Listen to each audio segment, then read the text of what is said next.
Nasa kontrata kasi na single para itambal siya sa mga laos na artista ng network. Pati mga pansiguro binata si Alden kasi marami ang patay na patay sa gwapo at yaman ni Alden. Pero ang totoo, may asawa at anak na sila. Isa nga yan sa kontrata na humahadlang patungkol kay Maine Mendoza at Alden Richards. Matatandaan naman kasi natin na talagang sunod-sunod ang mga kontrata na ibinabato kay Alden Richards at Maine Mendoza. At hindi malabo na mangyari din ito ngayon sa kontrata ni Alden Richards. Ngayon pang kasama na ang GMA Network at GMA Films sa gagawin nilang pelikula. Hindi na ito saklaw pa ng Star Cinema lang. At kung matatandaan nyo rin, ang Star Cinema ay hindi naman mahigpit sa ginawa kay Alden.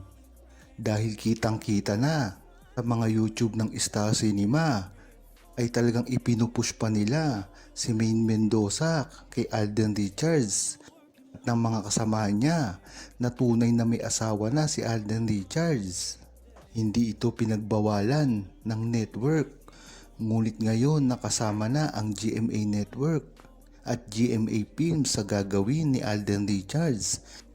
Kung matatandaan nyo rin, ang unang Hello Love Goodbye ni Alden Richards at Catherine Bernardo ay malaya pang nakapagsabi si Maine Mendoza na kinokongrats niya si Alden Richards at Catherine Bernardo.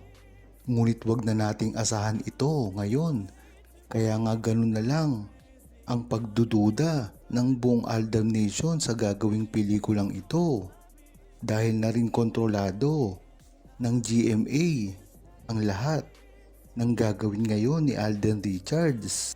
Bagamat nagtatago sila dati, umaasa ang Aldab Nation na ito ay mapapakita na nila sa publiko ngayon.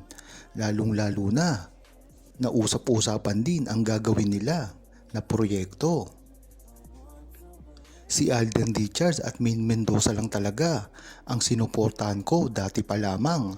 Kung matatandaan nyo, ay talagang sila lamang ang nagpasaya sa buong Pilipinas. Kaya naman talagang labo na sila ay magkahiwalay pa ngayon. Marami na rin kasi ang bali-balita na talagang nagugulo nila ang showbiz pag silang dalawa ang pinag-uusapan. Kaya ito malamang ang dahilan ng mga paghihiwalay sa kanila at ang mga paninira na ginagawa sa kanila, lalong-lalo na ang mga gustong-gusto silang pabagsakin, ang mga hawak ng mga network na talagang pinupuntirya si Alden Richards at Maine Mendoza, na alam naman natin na hindi nila ito magagawa kung wala silang backing ng mga network na gustong sumira kay Maine Mendoza at Alden Richards.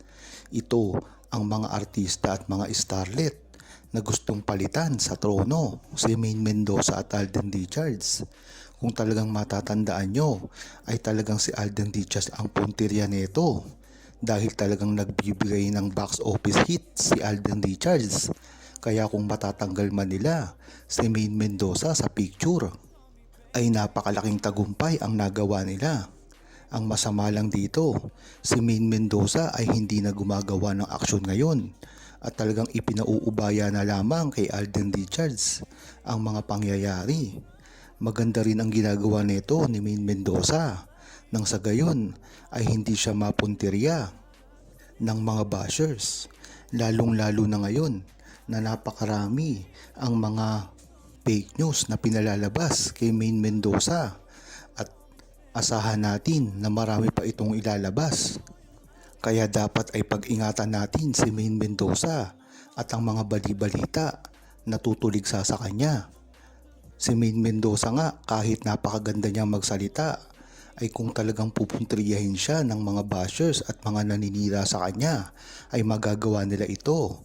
Kaya dapat ang suporta natin ay na kay Maine Mendoza at Alden Richards pa rin kahit anong mangyari. Marami na nga ang nagtangkang sumira sa kanilang dalawa.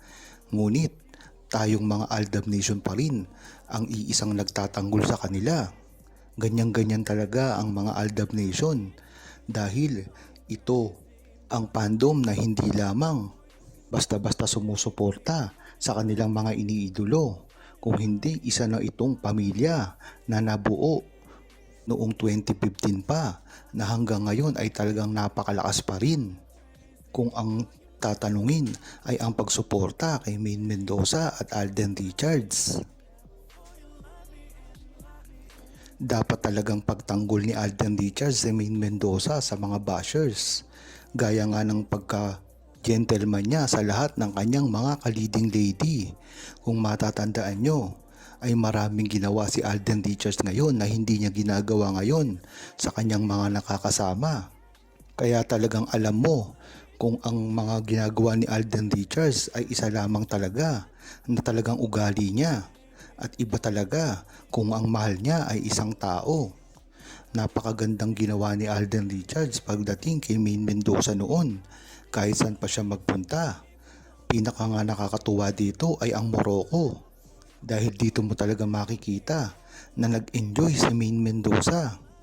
At talagang napakakunti lang ng team na pumunta roon. Hindi nabisto ang mga ginawa nila noon, ngunit marami din ang mga dokumento na nagpakita na sila ay nagsama doon. Kaya dyan mo palang malalaman na ibang iba talaga ang pakikutungo ni Alden Richards sa ibang mga babae. At ibang iba ito pagdating kay Maine Mendoza na talagang alam natin na genuine at totoo. Hindi ngayon na talagang napipilitan lamang si Alden Richards dahil na rin sa pagpopromote niya ng kanilang mga movie. Ngunit gayon pa man, maganda na rin na alam ng buong Aldab Nation na ang relasyon ni Maine Mendoza at Alden Richards ay hindi basta-basta masisira na lamang kung mga bashers ay nariyan para pilit sirain ang relasyon ni Maine Mendoza at Alden Richards ay talagang sila ay nagkakamali dito dahil kahit anong gawin nila ay hindi nila ito masisira.